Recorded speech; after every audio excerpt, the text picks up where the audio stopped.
Bismillahirrahmanirrahim. Assalamualaikum warahmatullahi wabarakatuh.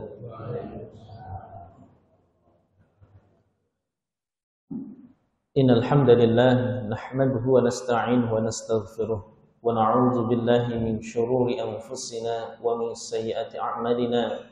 May yahdihillahu fala mudilla lahu wa may yudlilhu fala hadiya lahu.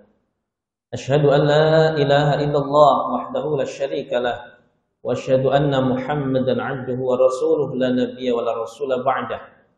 Allahumma shalli wa sallim wa barik 'ala nabiyyina Muhammadin wa 'ala alihi wa ashabihi wa man tabi'ahum bi ihsanin ila yaumil qiyamah. Kama qala Allah Ta'ala fil Qur'anil Karim, a'udzu billahi minasy syaithanir rajim.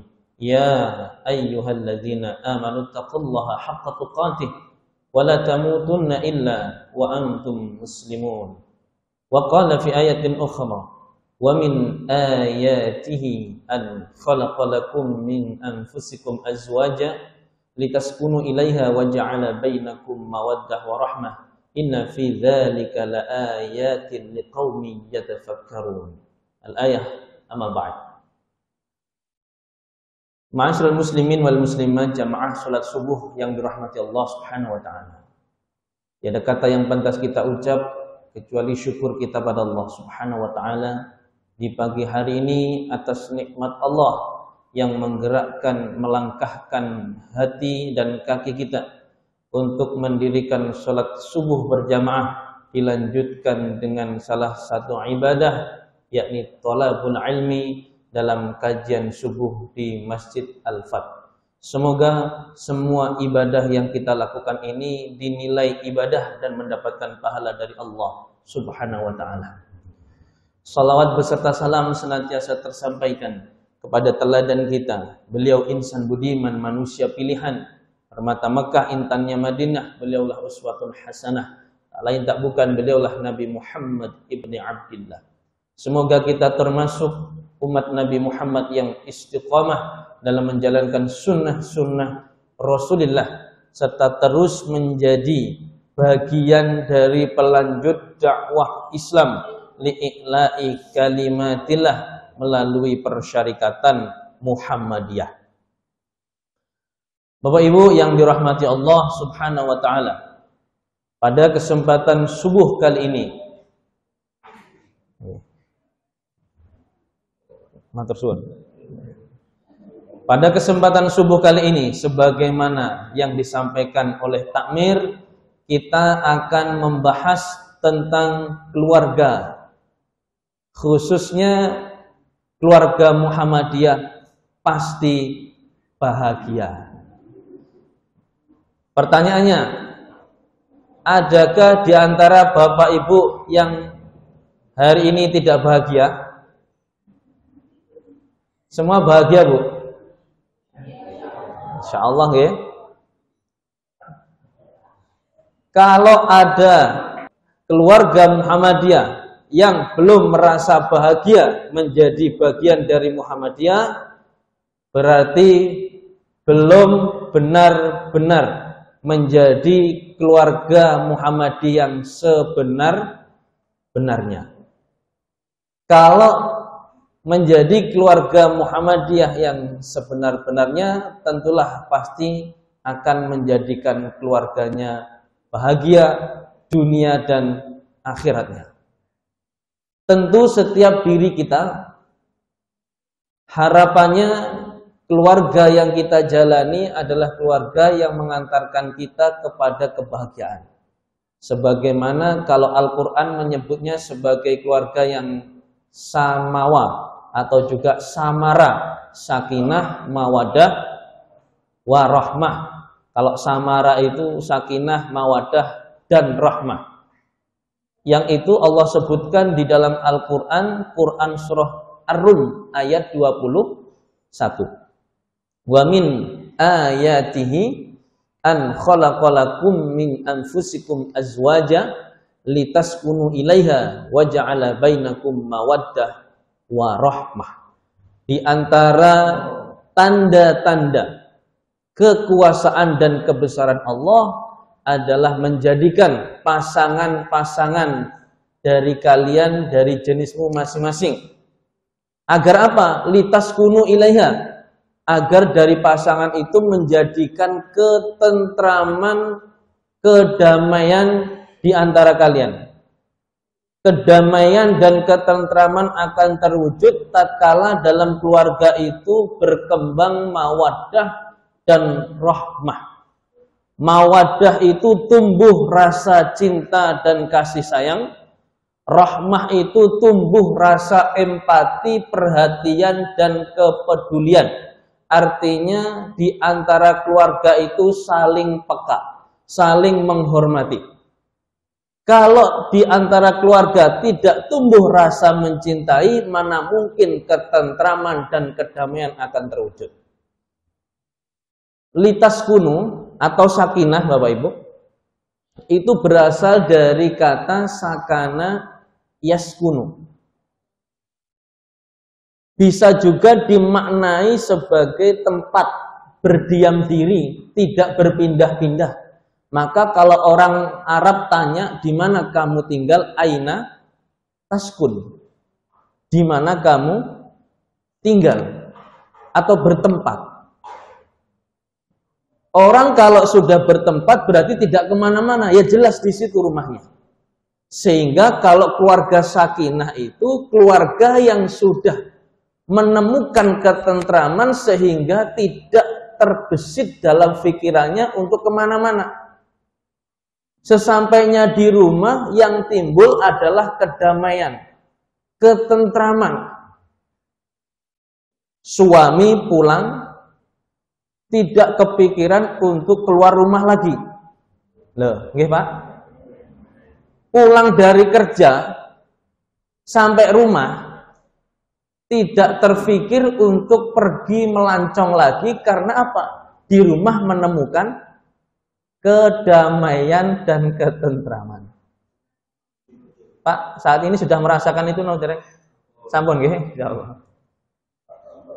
Ibu-ibu juga demikian.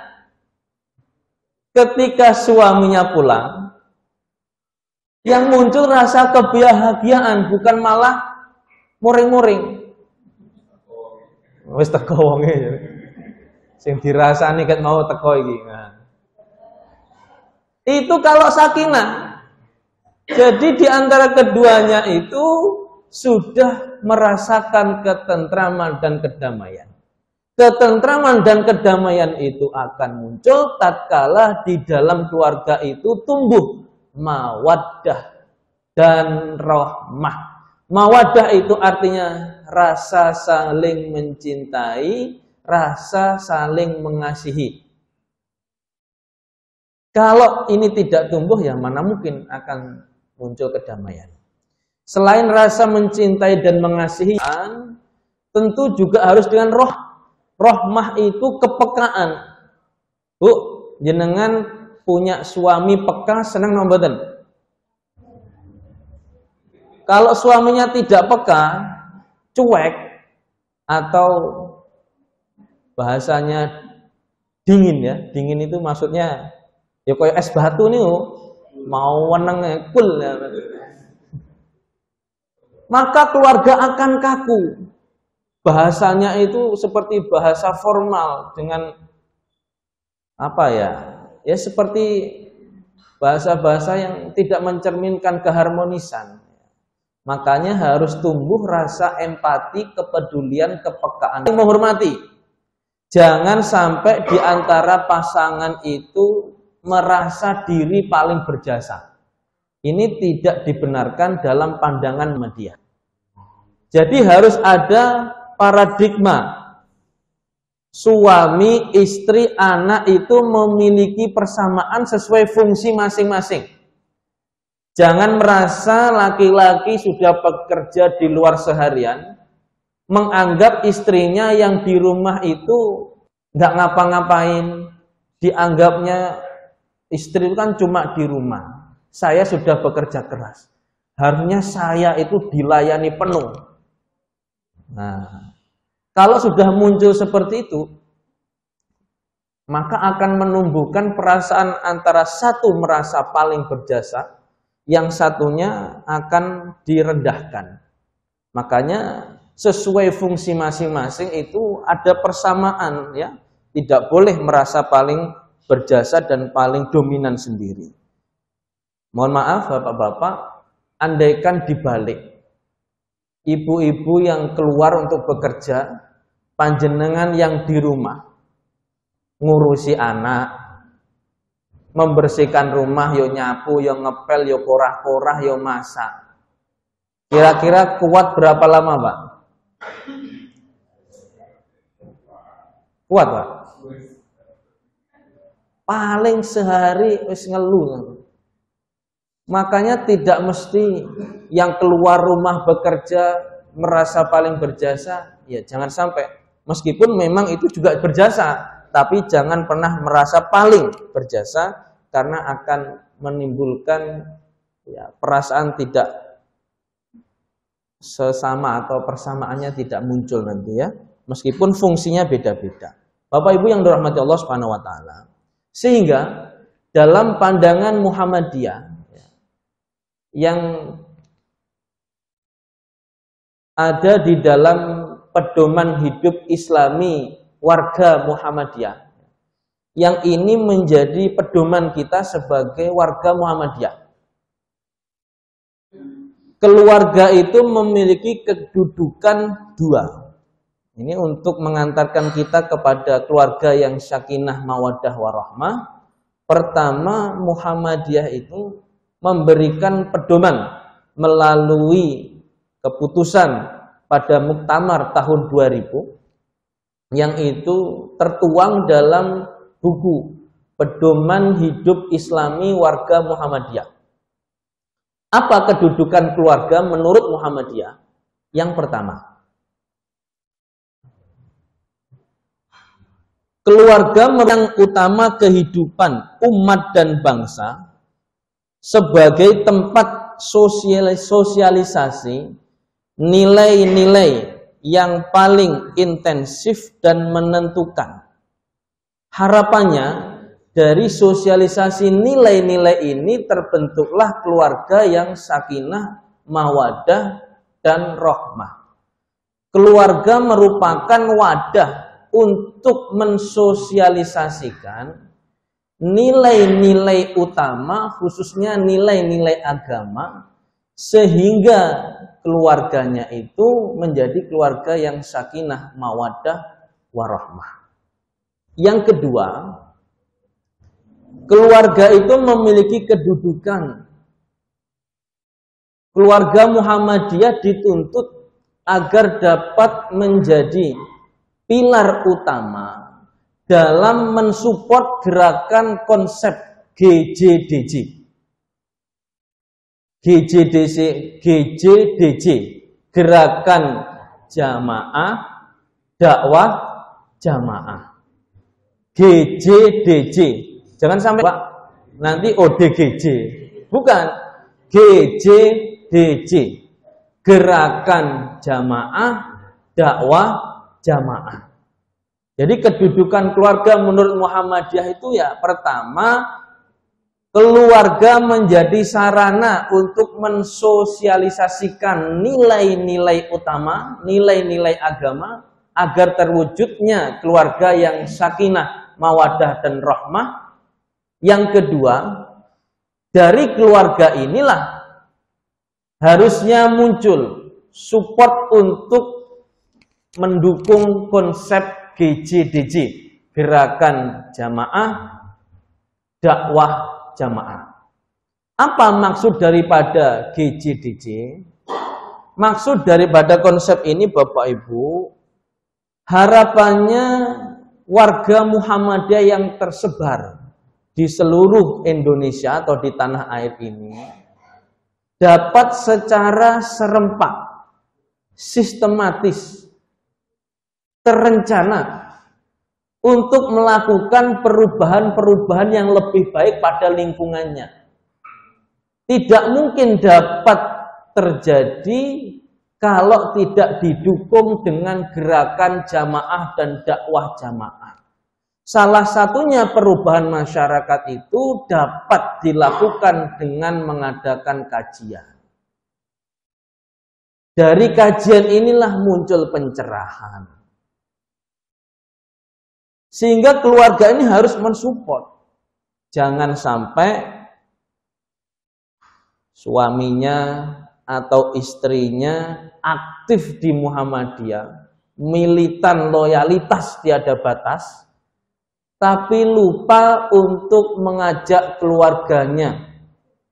Sehingga aktif sendiri. Anaknya gak diajak, bojone gak diajak. Enten? Ya tidak salah, tapi alangkah lebih baik dari keluarga ini muncul gerakan jamaah, dakwah jamaah, sehingga terwujud perubahan masyarakat. Maka di dalam Al-Quran itu kan keluarga menjadi sarana untuk mencegah kita dan jangan sampai keluarga kita masuk neraka. Qu anfusakum wa ahlikum naro. Jagalah keluargamu. Dirimu, keluargamu jangan sampai masuk ke neraka. Artinya apa? Keluarga ini harus dijaga. Dari keluarga ini tumbuh gerakan dakwah jamaah. Tidak mungkin perubahan masyarakat dapat tercapai kalau tidak disupport dari keluarga satu dan keluarga yang lain. Maka mari jadikan keluarga ini sebagai sarana untuk mendukung gerakan dakwah di Muhammadiyah. Dakwahnya, supportnya bisa macam-macam. Kalau memiliki kemampuan harta, maka sebagian dari harta kita untuk kepentingan dakwah. Kalau belum memiliki kemampuan harta, maka tenaga kita, pikiran kita, apapun yang kita lakukan untuk mensupport dakwah, ya itulah yang harus kita lakukan. Kalau kita mengacu kepada dakwah Kiai Dahlan pada awal berdirinya Muhammadiyah, bagaimana gotong royong Muhammadiyah pada saat itu, yang punya harta, infak hartanya. Yang punya ilmu, menginfakkan ilmunya. Yang punya tenaga, menginfakkan tenaganya. Semua dilakukan dalam rangka untuk dakwah. Maka keluarga yang akan mendapat kebahagiaan itu tatkala ya keluarga itu dapat memberikan apa yang bisa dia keluarkan, infakkan untuk kepentingan dakwah. Bapak Ibu yang dirahmati Allah Subhanahu wa taala. Kemudian fungsi keluarga menurut pandangan Muhammadiyah. Pertama, fungsi keluarga itu sebagai wadah dan tempat untuk menanamkan nilai-nilai keislaman. Ini amat penting. Dari keluarga ini menjadi tempat untuk menanamkan nilai-nilai keislaman. Membekali keluarga kita dengan ketakwaan. Artinya takwa apa? Imtisalu awamirillah wajtinabu nawahihi. Takwa itu menjalankan perintah-perintah Allah, menjauhi larangan-larangannya. Di dalam penjelasan yang lain, ya ini sebagai bekal keluarga kita, membekali dengan ketakwaan. Dijelaskan oleh salah satu sahabat Rasulullah, yakni Abu Hurairah. Kenapa diberi gelar Abu Hurairah? Karena beliau adalah pecinta kucing. Kalau ibu-ibu pengen dapat gelar Ummu Hurairah, ya silakan bisa diimplementasikan. Ya, pecinta kucing, kucing kabeh diopeni nek omah. Pernah ditanya Abu Hurairah oleh salah satu orang, "Ya Abu Hurairah, ma huwa taqwa?" Wahai Abu Hurairah, apa itu takwa? Kemudian Abu Hurairah tidak menjawabnya secara definisi teori, tetapi memberikan ilustrasi. Ilustrasi itu gambaran perumpamaan. Apa perumpamaan ketakwaan yang disampaikan oleh Abu Hurairah? Takwa itu sebagaimana Anda berjalan, di situ banyak durinya, apa yang Anda lakukan? Balik bertanya Abu Hurairah pada orang tersebut. Kalau panjenengan ditanya, ketika Anda mendapati jalan di situ banyak durinya, apa yang Anda lakukan? Kalau orang modern jawabannya ya modern, Pak. Lapo bingung-bingung kan sepatuan. Kalau orang pada saat itu ditanya, apa yang Anda lakukan jika mendapati jalan di situ banyak durinya? Maka seketika menjawab, ya Abu Hurairah, ketika aku mendapati jalan di situ banyak durinya, sudah barang pasti aku akan jalan dengan hati-hati, jangan sampai menginjak duri. Karena kalau menginjak duri sakitnya di mana, Bu? Di kaki, bukan di sini. Lek di sini jelungup sampean berarti. Dijelaskan juga oleh Profesor Buya Hamka dalam tafsirnya Al-Azhar. Takwa itu maknanya al-wiqayah. Al-wiqayah itu maknanya menjaga, memelihara. Kalau sudah ada ketakwaan, maka takwa itu yang akan menjaga dirinya, keluarganya, memelihara dari berbagai macam hal-hal yang dilarang oleh Allah. Jangan sampai yang dilakukan itu justru mendatangkan murka Allah. Jangan sampai yang dilakukan justru menginjak duri-duri yang akan menjatuhkannya pada kehinaan. Sehingga orang yang takwa itu orang yang bisa menjaga dirinya dari berbagai macam hal-hal yang dilarang oleh Allah. Mau makan mempertimbangkan, yang dimakan halal atau haram. Karena penting, Pak.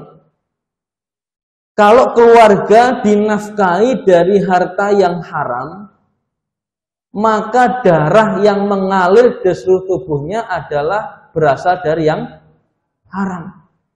Mana mungkin dari yang haram bisa menjadikan kebaikan. Maka jangan menganggap sepele urusan makan. Kadang dianggap makan yang penting warak. Padahal dari makanan itu akan menumbuhkan daging. Dari makanan itu akan beredar darah ke seluruh tubuh.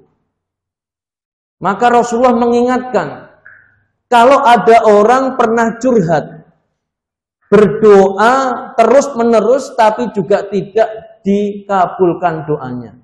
Salah satunya kenapa? Karena yang dimakan dari yang haram, pakaian yang dipakai dari yang haram. Mana mungkin Allah yang maha suci menerima doa dari orang yang makan dari harta yang haram. Maka kalau keluarga dibekali dengan ketakwaan, mau makan mempertimbangkan yang dimakan ini halal atau haram. Menjauhkan dari filosofi hidup yang semakin ngawur. Misalkan ada orang yang berpendapat yang haram saja susah, apalagi yang halal. Ada lagi yang lebih ngawur. Muda foya-foya, tua kaya raya, mati masuk. Nah.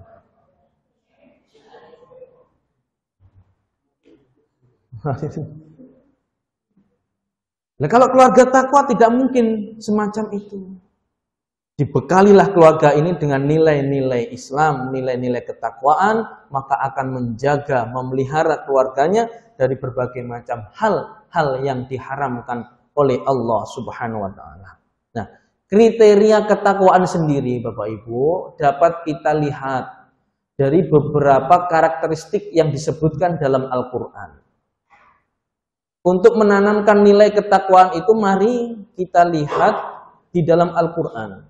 Allah berfirman di dalam Quran surah Al-Baqarah ayat yang kedua sampai ayat yang kelima, "Dzalikal kitabul la raiba fihi hudal lil muttaqin." Itulah Al-Qur'an, tiada keraguan di dalamnya, petunjuk bagi orang-orang yang bertakwa. Nah, orang yang bertakwa itu kriteria setidaknya ada 4. Yang pertama, alladzina yu'minuna bil ghaib. Untuk menanamkan ketakwaan di dalam keluarga kita, yang paling utama dan mendasar adalah memastikan keimanan keyakinan, akidahnya lurus, terhindarkan dari TBC, tahayul, bid'ah, dan khurafat. Ini pertama, pondasi utama dan dasar dalam keluarga kita, memastikan keimanannya, akidahnya, keyakinannya terhindar dari berbagai macam bentuk kesyirikan dan TBC. Jangan sampai terbesit dalam keluarga kita itu istilah cinta ditolak, dukun. Tasih wonten warga Muhammadiyah sing ngoten niku. Enten, Pak. Loh, ini kajiannya kurang berarti lah sik wonten. Keluarga Muhammadiyah itu harus benar-benar murni akidahnya, terhindarkan dari kesyirikan. Jangan sampai ketika sakit datang bukan datang ke dokter, tapi malah mendatangi. Meskipun datang ke dokter itu pun masih memunculkan kesyirikan kalau kita menganggap dokter itu sebagai penyembuh utama. Dalam pandangan kita, dokter itu kan hanya alat sarana, yang menyembuhkan tetap Allah. Misalkan lagi, ketika Nabi Musa memukulkan tongkatnya ke laut yang dapat membelah lautan, keyakinan kita yang bisa membelah lautan itu Nabi Musa, tongkat, atau Allah? Nah, terus benar ini. La haula wa la quwata illa billah. Apapun kejadiannya, sehebat apapun orangnya, tidak mungkin dapat terjadi kecuali atas izin dan kekuatan Allah. Ini harus tertanam akidah yang semacam ini. Iman tidak boleh tercampuri kesyirikan. Nah, keluarga kita harus dibekali dengan itu. Iyyaka na'budu wa iyyaka nasta'in.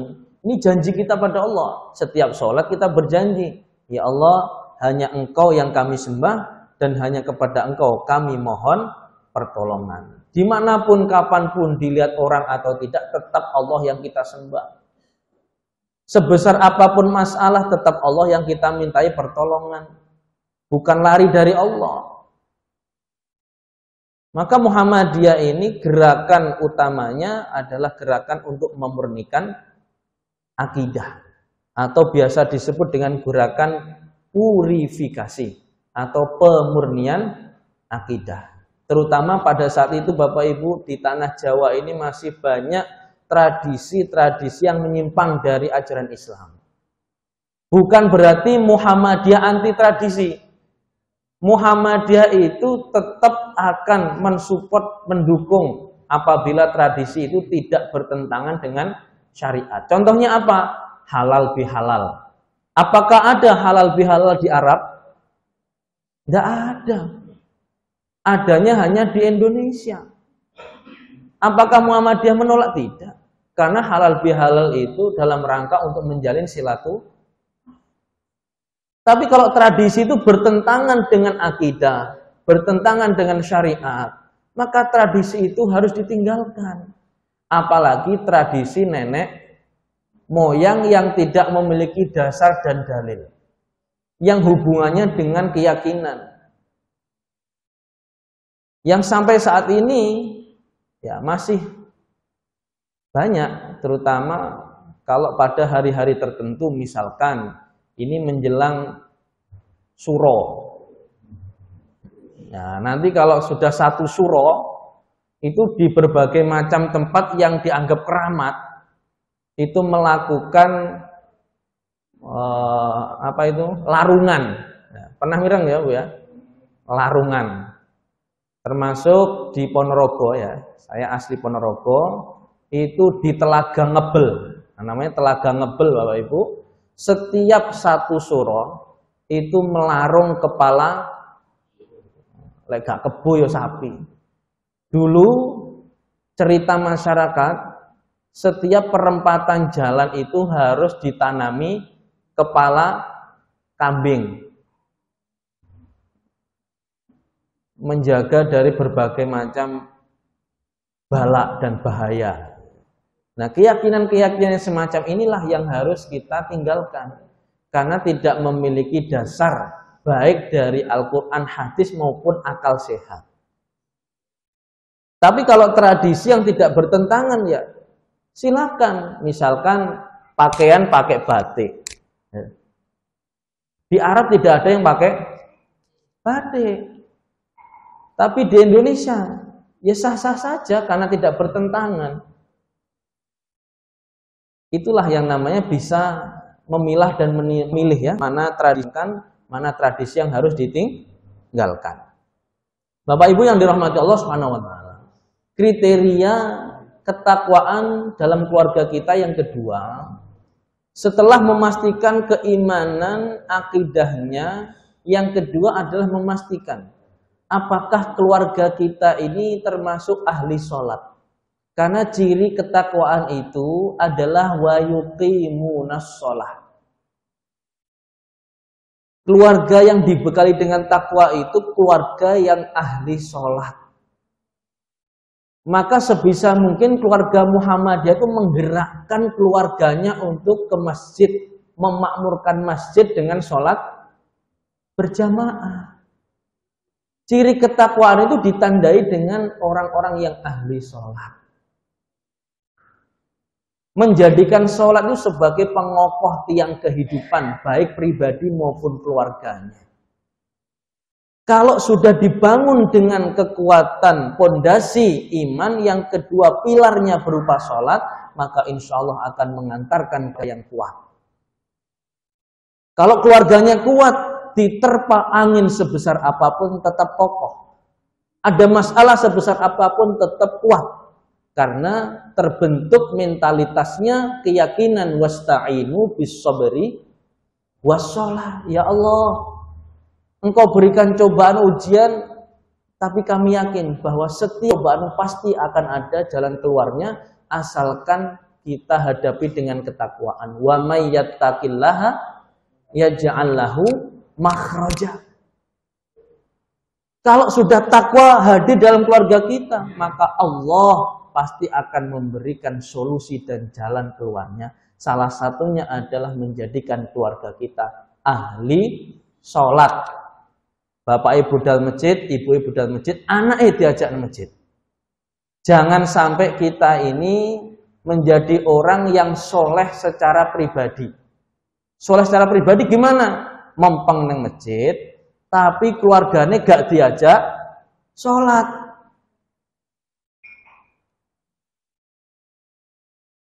Soleh secara pribadi, dianggapnya kalau saya sudah sholat berarti sudah tuntas tanggung jawab saya. Padahal selain tanggung jawab pada pribadinya, juga bertanggung jawab pada keluarganya, terutama orang tua. Orang tua harus bisa menjadi teladan uswah bagi anak-anaknya. Karena sekarang banyak orang itu yang bisa menyuruh tapi tidak bisa memberi contoh.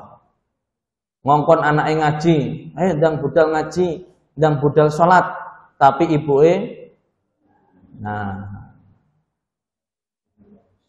lah anak saya ini pinter-pinter, lah sampean ngongkon kok gak budal dewe, oh bocah diomongi kok malah, nah. Akhirnya malah tumbuh perdebatan antara ibu, anak, dan bapaknya. Maka mari dari keluarga ini menjadi tempat kita untuk menjadikan ahli sholat. Karena orang yang takwa itu cirinya salah satunya adalah ahli sholat. Yang ketiga, keluarga yang takwa itu dicirikan dengan wa mimma razaqnahum yunfikun. Keluarga yang ahli sedekah. Keluarga yang ahli sedekah.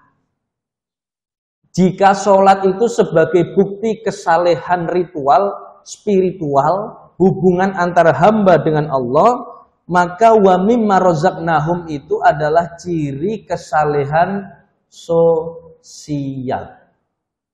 Muhammadiyah harus seimbang antara kesalehan spiritualnya dan kesalehan sosialnya. Hubungan baik dengan Allahnya terjalin, hubungan baik kepada sesama juga harus terjalin. Salah satunya menjadi keluarga yang memiliki mentalitas senang memberi, bukan senang minta. Al-yadul ulya khairum minal yadis sufla. Tangan di atas lebih baik daripada tangan di bawah. Tapi jangan setelah kajian ini kalau diberi orang terus ambilnya dari atas. Loh kok diambil dari atas? Katanya tadi waktu kajian tangan di atas lebih baik daripada tangan di bawah. Bukan, maksudnya itu kiasan. Orang yang memberi lebih mulia daripada orang yang minta-minta. Semoga yang hadir semuanya diberikan kecukupan harta. Jadi wong sugih ahli sedekah. Jadi orang Islam itu jangan takut kaya. Takutlah apabila kekayaan melalaikan kita pada Allah. Takut kalau itu. Tapi kalau kekayaan mendekatkan kita dengan Allah itu malah lebih baik. Karena dari kekayaan itu bisa mensupport dakwah. Bisa mensejahterakan umat Islam yang masih dalam kemiskinan, kefakiran. Ahli sedekah. Insyaallah semoga dengan ahli sedekah itu Allah cukupkan rezeki kita. Amin. Karena Allah menjanjikan masalul ladina yunfikuna amwalahum fi sabilillahi kamasali habbatin ambatat sab'a sanabila fi kulli sumbulatin mi'atu habbah. Orang yang menginfakkan, mensedekahkan hartanya di jalan Allah itu seperti benih yang menumbuhkan pohon. Di setiap pohonnya ada ranting 7, setiap ranting menghasilkan 100 buah. Berarti berapa? 1 bisa menjadi 700. Ini kalau infak sedekah. Maka di dalam ayat yang lain, Quran surah Al-Baqarah 276, Allah menegaskan, yamhaqullahu riba wa yurbis shadaqat. Allah akan menghancurkan harta dari hasil riba. Allah akan menyuburkan harta yang disedekahkan. Maka sedekah itu sejatinya menghindarkan bala. Kenapa? Karena sedekah itu kita dengan ikhlas mengeluarkan sebagian harta kita yang itu hak orang lain. Kalau kita tidak mau mengeluarkan, berarti Anda mengundang Allah yang akan mengeluarkan paksa harta dari kita. Kalau kita sedekah, kita sukarela ikhlas mengeluarkan karena itu seperti udun. Lek tak dikeluarkan malah bisa menjadi penyakit. Mengeluarkan dengan ikhlas karena sedekah mendapat pahala, dihindarkan dari bala. Tapi kalau kita tidak mau mengeluarkan, berarti mengundang Allah yang mengeluarkan secara paksa. Bisa berupa apa? Bisa berupa penyakit, kecelakaan, dan seterusnya. Maka Rasulullah itu kan menyampaikan bahwa sedekah itu akan menghindarkan bala. Semoga kita termasuk keluarga yang ahli sedekah, nggih, Bapak Ibu. Ya, terutama sedekah untuk dakwah Muhammadiyah, sedekah di masjidnya, sedekah untuk kegiatan dakwahnya. Kemudian yang keempat, keluarga yang dibekali dengan takwa itu adalah keluarga yang dekat dengan Al-Quran. Walladzina yu'minuna bima unzila ilaika wa ma unzila min qablik. Keluarga yang dibiasakan untuk dekat, dibiasakan untuk membaca Al-Quran, dibiasakan untuk mempelajari Al-Quran, dibiasakan untuk mengamalkan ajaran isi Al-Quran. Kalau keluarga ini sudah dipandu oleh Al-Quran, insya Allah hidupnya akan tenang, tidak resah. Karena apa? Faman tabi'a hudaya fala khaufun alaihim walahum yahzanun. Siapapun yang mengikuti hidayah Allah berupa Al-Quran ini, maka tidak akan ada ketakutan, tidak ada rasa sedih, karena Al-Quran yang akan memandu kehidupannya bahagia dunia dan akhiratnya. Allahumma amin. Ya, pandulah keluarga ini dengan Al-Quran. Sebisa mungkin luangkan waktu untuk membaca Al-Quran. Jika kalau siang masih sibuk dengan kerjanya, maka biasakan membaca Al-Quran setelah maghrib. Setelah maghrib belum ada waktu, biasakan setelah subuh. Luangkan waktu untuk membiasakan membaca Al-Quran. Lebih baik lagi kalau keluarganya juga. Bukan hanya dirinya, istrinya, anaknya, dibiasakan untuk membaca dan dekat dengan Al-Quran. Bapak Ibu yang dirahmati Allah Subhanahu wa taala, itu fungsi pertama keluarga. Yakni menanamkan nilai-nilai agama, nilai-nilai ketakwaan. Yang cirinya 4 tadi. Pondasi keimanan dan akidahnya lurus, tidak tercampuri kesyirikan. Yang kedua, menjadi keluarga yang ahli sholat. Yang ketiga, keluarga ahli sedekah. Yang keempat, keluarga yang dekat dengan Al-Quran. Fungsi yang kedua, keluarga Muhammadiyah ini harus menjadi tempat kaderisasi Muhammadiyah. Ya, saya ulang kembali. Keluarga ini menjadi tempat untuk kaderisasi Muhammadiyah. Tidak sedikit suaminya aktivis Muhammadiyah, tapi istri dan anaknya tidak ada yang aktif di Muhammad. Ini berarti fungsi keluarganya belum tercapai. Karena fungsi dari keluarga Muhammadiyah itu ya sebisa mungkin keluarga ini menjadi basis perkaderan utama pertama. Kalau dari keluarganya beres kaderisasinya, insya Allah anaknya juga akan aktif di Ortom. Kalau sekolah berarti di IPM. Kalau sudah jadi mahasiswa berarti di IMM. Kalau sudah menjadi pemuda bagian dari masyarakat berarti jadi pemuda Muhammadiyah. Yang perempuan juga begitu, aktif di Nasihatul Aisyah dan seterusnya. Karena sejak awal sudah dikader di keluarganya. Tapi ini tidak mudah, ya. Karena dakwah itu ternyata dakwah pada keluarga ya itu dakwah yang cukup berat. Mendakwai orang lain kadang mudah, kalau mendakwai keluarganya malah kadang. Nah, maka ini disebutkan dalam pedoman hidup Islami warga Muhammadiyah itu harapannya dari keluarga itu muncul kaderisasi Muhammadiyah. Karena tanpa kaderisasi Muhammadiyah itu ya tidak akan bisa maju dan berkembang. Harus ada regenerasi, ada kaderisasi. Yang ketiga, ini terakhir nih, fungsi keluarga Muhammadiyah itu terhadap lingkungannya harus menjadi uswah hasanah. Saya ulang kembali Bapak Ibu, fungsi keluarga Muhammadiyah terhadap lingkungannya itu harus menjadi uswah hasanah. Karena Muhammadiyah itu tidak dilihat dari PH IWM-nya, tidak dilihat dari tarjihnya, tapi orang melihat dari perilaku anggotanya, perilaku jamaahnya. Orang akan melihat kalau orang Muhammadiyah itu sopan, santun, ramah, ahli sedekah, karo tanggane apik, insya Allah orang lain melihatnya, oh Muhammadiyah itu berarti memang bagus. Maka keluarga Muhammadiyah ini harus menjadi uswah hasanah, teladan bagi lingkungannya. Kalau sudah menjadi teladan, insya Allah orang lain pun akan segan. Dan menunggu waktu saja kapan orang lain mendapat hidayah untuk juga aktif di Muhammadiyah. Kalau tanpa uswah hasanah, ya mana mungkin orang akan tertarik.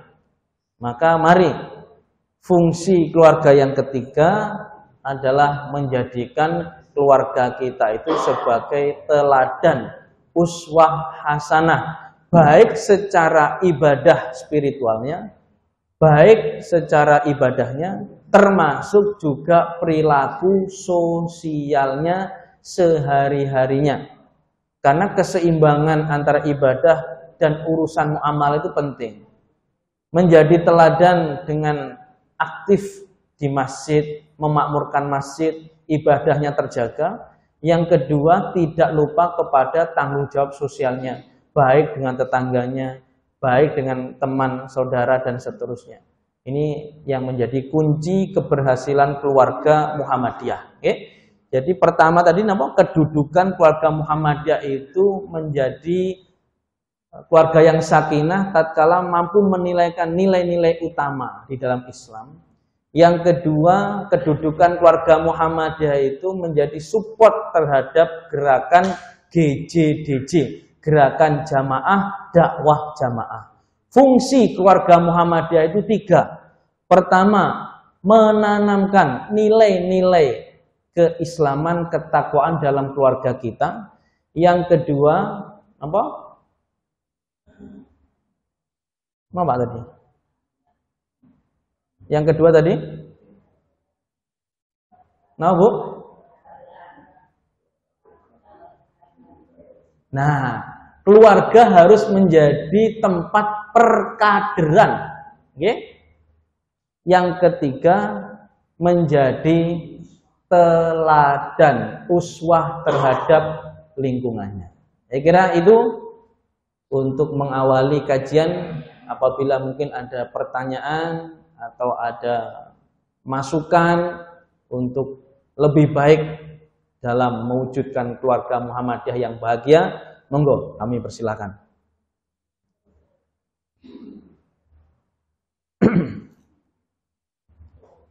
Mungkin ada pertanyaan, Bu? Bapak ada pertanyaan, Pak? Buatan? Ya, insyaallah sudah paham ya? Semoga dapat kita amalkan dalam kehidupan sehari-hari kita. Insyaallah saya kira itu yang dapat kami sampaikan. Apabila ada kurang dan khilafnya, mohon maaf yang sebesar-besarnya. Nasrun minallahi wa fathun qarib. Assalamualaikum warahmatullahi wabarakatuh.